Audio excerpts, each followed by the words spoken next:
D चौक में हमारी इंतजार हो रही है।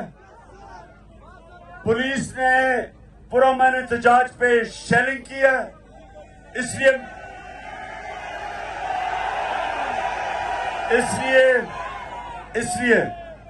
हमने जल्दी वहां पहुंचना है। ये एक अवाम का समुंदर लेके हम डी चौक आ रहे हैं और जितने भी लोग हैं वहां डी चौक में मेरी इंतजार करो, मैं आ रहा हूं।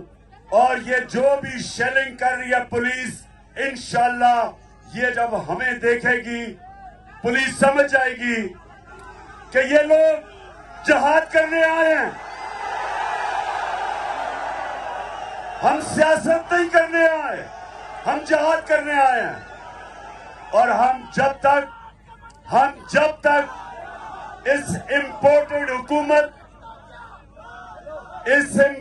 हुकूमत से जब तक इलेक्शन की डेट नहीं लेंगे जून के अंदर, हम वहां से नहीं जाएंगे।